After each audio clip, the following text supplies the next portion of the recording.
Totalnya itu ada 16 judul, 4 atau 5 itu adalah komik sih. Jadi yang benar-benar buku jumlahnya sekitar ada 11. Mari kita bahas satu-satu. Hey fellas, welcome back to my YouTube channel. My name is Saya. Di video ini gue akan memberikan review singkat terhadap buku-buku yang udah dibaca sepanjang 2 bulan kemarin, yaitu Juni dan juga Juli. Dan gue seneng karena 2 bulan kemarin tuh gue baca lumayan banyak ya, ada 16 judul. Jadi semoga buku-buku yang dibahas kali ini cukup bervariasi dan gak yang itu-itu aja. Kali ini pembahasannya akan dibedakan berdasarkan kategori, tapi tetap akan gue urutin dari mulai yang dapat rating paling rendah ke yang rating paling tinggi. Kategori pertama kita akan bahas buku-buku non-fiksi yang gue baca.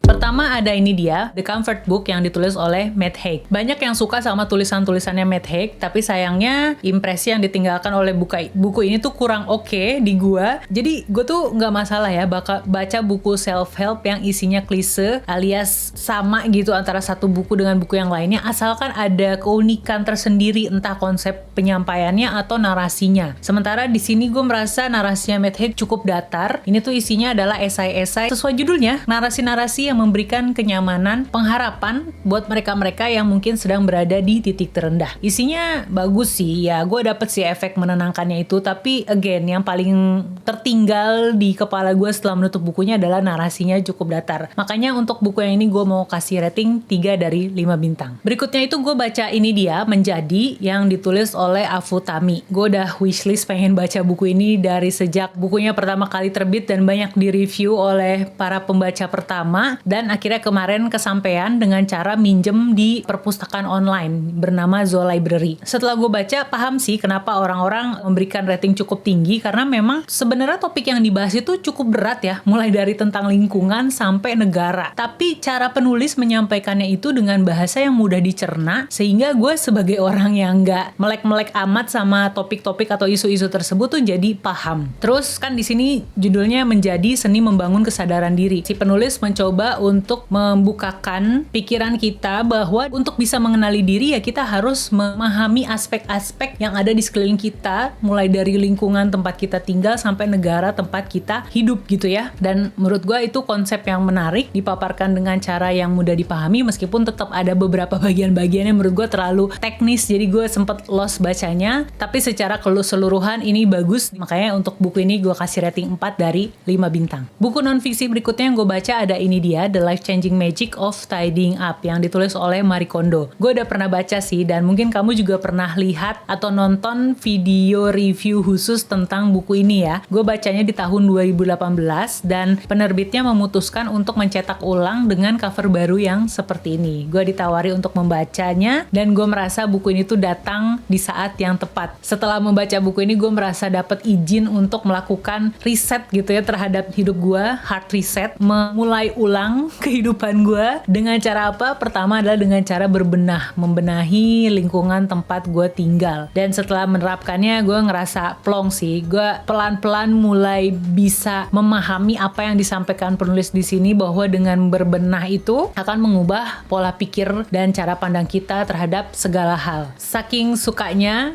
saking kembali lagi-lagi gue merasa dibantu oleh buku ini, makanya untuk The Life-Changing Magic of Tidying Up gue mau kasih rating 5 dari 5 bintang. Sekarang kita masuk ke pembahasan novel-novel Asian literature alias literatur Asia. Yang pertama itu ada ini dia, Funiculi-Funicula, kisah-kisah yang baru terungkap. Sama seperti buku pertamanya gitu ya. Setelah menutup bukunya tuh gue nggak yang gimana-gimana, tapi ada rasa nyaman aja gitu ketika mengikuti cerita-cerita para tokoh di dalam sini, siapa yang pengen mereka temui dengan cara datang ke kafe tersebut. Makanya untuk buku kedua ini gue juga cuma bisa kasih rating 3,6, tapi gue suka karena di buku kedua ini tuh ada semacam pencerahan, semacam kejutan mengenai sesuatu yang berhubungan dengan keluarga pemilik kafe tersebut, kafe Funiculi-Funicula. Makanya judulnya kan kisah-kisah yang baru terungkap. Gue sudah mereview bukunya, membahas satu persatu ceritanya di video yang ini, kalau bisa nonton di situ. Tapi yang pasti untuk Funiculi-Funicula buku kedua gue kasih rating 3,6 dari 5 bintang. Berikutnya itu gue baca ini dia, Moonbound, ditulis oleh Zhang Ryujin. Ini gue pinjem lagi-lagi di perpustakaan perpustakaan online ya, Multiverse Librarian. Ternyata minjem buku di perpustakaan itu enak juga ya, bisa baca terus dibalikin, jadi nggak perlu disimpan di rumah. Jadi Moonbound ini tuh bercerita tentang 3 orang perempuan yang bersahabat di sebuah kantor, dan mereka tuh ngerasa udah muak gitu loh, jadi pegawai yang biasa-biasa aja, kerja keras tapi bayarannya segitu-segitu aja. Terus tiap kali ada assessment, kalau di kantor kan suka ada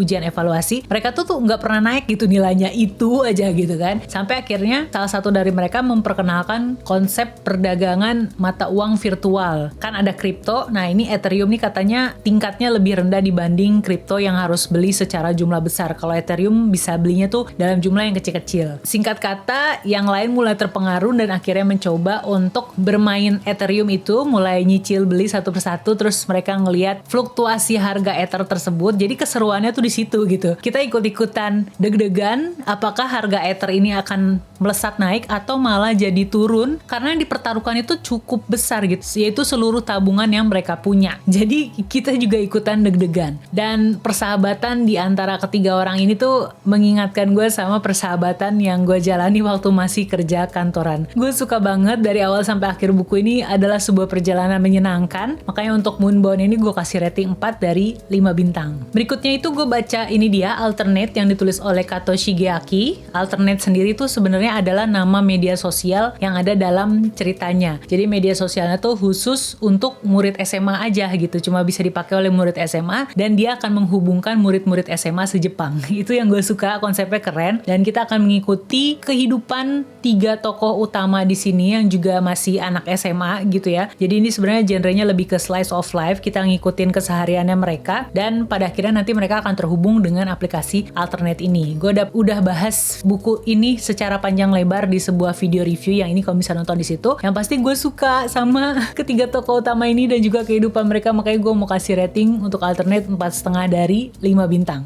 Berikutnya itu gue baca ini dia, Kitchen, yang ditulis oleh Banana Yoshimoto. Ini udah gue bikinin juga video review khususnya. Intinya ini adalah sebuah karya sastra. Biasanya kalau karya sastra itu kan mencoba mengcapture gambar kehidupan di dunia nyata, begitupun yang ada di buku ini. Penulisnya mencoba memotret kehidupan orang-orang yang mengalami kehilangan akibat ditinggalkan oleh orang terkasih mereka karena kematian. Gue udah bahas panjang lebar pokoknya di video reviewnya, dan intinya adalah gue suka meskipun karya sastra di sini gue tidak mengalami kesulitan berarti dalam memahami kalimat-kalimatnya. Sebaliknya, gue merasa penulis ini justru bisa menggambarkan kehilangan dengan begitu tepat. Makanya gue suka banget. Ya ampun, ini salah satu buku yang bikin gue nangis ambyar. Makanya untuk Kitchen gue mau kasih rating 5 dari 5 bintang. Perfect.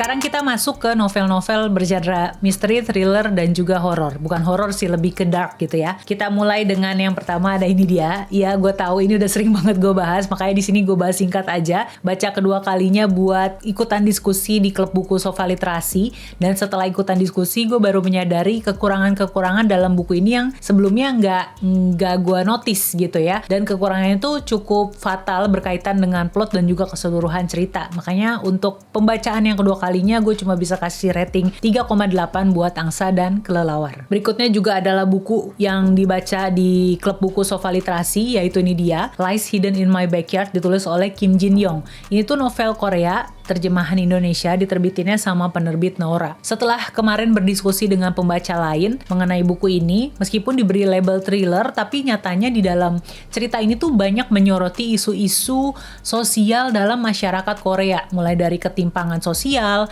terus juga tentang patriarki yang masih sangat kental di sana, terus kekerasan dalam rumah tangga, dan juga tentang mental illness. Plot twistnya juga menarik, narasinya juga enak, makanya baca buku ini tuh cukup cepet gitu ya. Dari awal sampai akhir kamu gak akan bisa menutup bukunya tanpa tahu jawaban dari misteri yang ada di awal.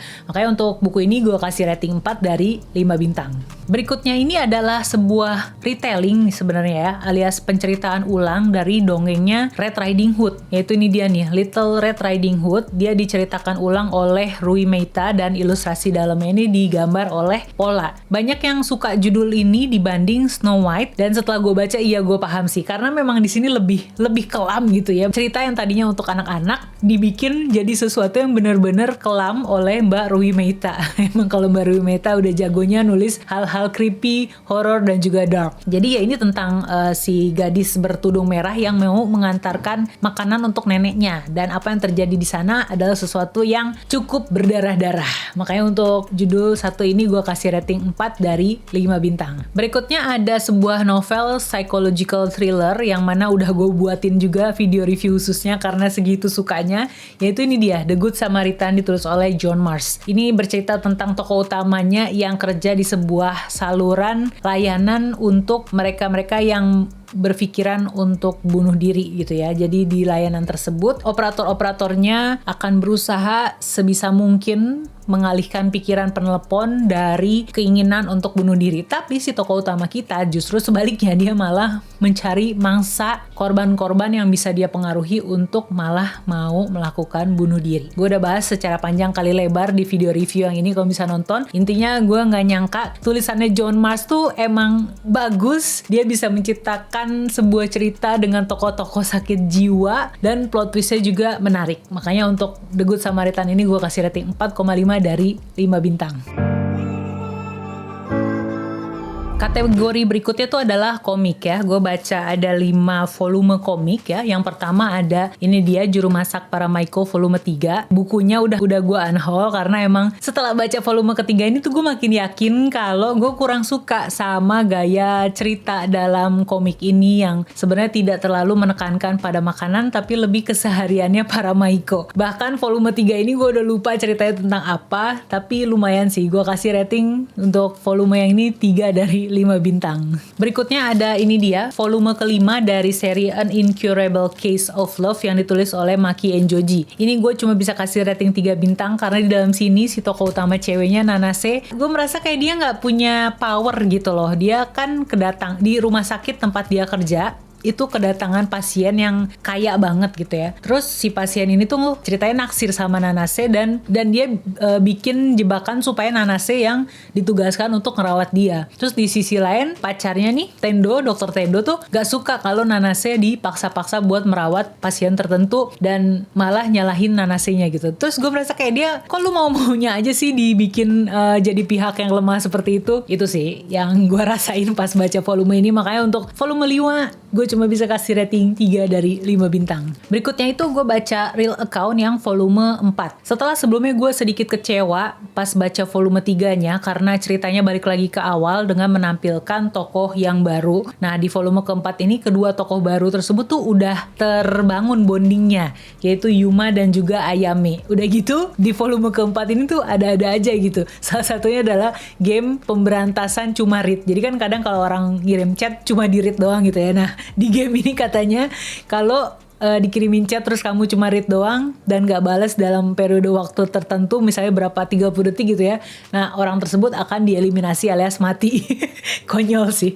Makanya seru di game keempat ini atau di volume keempat ini. Jadi gue mau kasih rating 4 dari 5 bintang. Berikutnya itu gue baca Detektif Conan yang premium di buku kedua, volume kedua. Tapi kan harusnya volume 3 sama 4 ya. Halah. Ya pokoknya Detektif Conan Premium volume 2 menyenangkan. Kita kembali dibawa mengikuti kisah-kisah atau kasus-kasus yang dihadapi Conan di masa-masa awalnya setelah dia menyusut menjadi kecil. Gue agak lupa ya masing-masing kasusnya, tapi yang pasti favorit gue di sini tuh adalah yang melibatkan teman-temannya Conan di sekolahnya itu loh, yang memecahkan kode rahasia. Itu yang paling favorit gue di antara 4 kasus lain yang ada dalam bukunya, tapi tetap entertaining. Gue kasih rating 4 dari 5 bintang. Berikutnya itu gue baca ini dia, Deserter, yang manggakannya adalah Junji Ito. Ini adalah kumpulan ceritanya Junji Ito, tapi topiknya tuh macam-macam. Beda dari Tomie dan Uzumaki yang satu buku itu isinya topiknya ya itu aja. Tomie tentang si tokoh wanita yang bernama Tomie tersebut, Uzumaki tentang spiral yang menghantui satu desa. Nah kalau di sini karena ada bervariasi ceritanya, gue lebih enjoy bacanya. Dan ternyata beberapa cerita di sini tuh udah masuk atau dimasukin ke dalam adaptasi animenya yang ada di Netflix. Jadi pas baca dalam bentuk tulisan ini agak sedikit berkurang unsur keterkejutannya. Meskipun demikian tetap menyenangkan, dan yang jadi favorit gue di sini adalah yang berjudul A Father's Love sama Deserter yang jadi judul bukunya. Kalau A Father's Love itu tentang ayah yang posesif banget, yang protektif banget, dan itu diakibatkan karena waktu masa mudanya tuh dia cukup digembleng, dia miskin dan dia harus bertahan hidup, kerja keras, sampai-sampai nggak punya waktu untuk main, sampai-sampai nggak punya waktu untuk menikmati jadi anak kecil yang bisa main sepuasnya. Itu menurut gue dalam banget sih pesannya. Terus sementara untuk yang Deserter ini sukses bikin bulu kuduk gue merinding berkat plot twistnya. Jadi Deserter ini kan bercerita tentang satu keluarga yang nampung pelarian. Jadi pelarian tentara. Ini settingnya zaman dulu pas lagi perang dunia ke-1 apa kedua ya, gue lupa. Kan warga Jepang diminta untuk wajib militer, tapi ada satu yang mangkir, pura-pura sakit, dan dia akhirnya minta tolong ke keluarga ini supaya disembunyiin gitu. Nah, apa yang terjadi kemudian berikutnya kamu bisa baca di cerita Deserter ini. Makanya untuk ini gue kasih rating 4 dari 5 bintang. Di antara ke-16 judul, di antara ke-16 judul yang udah gue baca 2 bulan kemarin, yang jadi favorit tuh adalah Life Changing Magic, Kitchen, sama ini nih, The Good Samaritan-nya John Marsh. 3 buku ini yang jadi favorit di 2 bulan kemarin. Gimana dengan kamu? Sekarang absennya 2 bulan sekali. Buku apa yang jadi favorit di bulan Juni dan juga Juli? Bisa share di kolom komen di bawah. Kita berbagi rekomendasi ya. Dan untuk video wrap up bulan-bulan sebelumnya ada di sini dan juga di sini. Kamu bisa cek. Kita ketemu di video yang ini. Siap. Gini.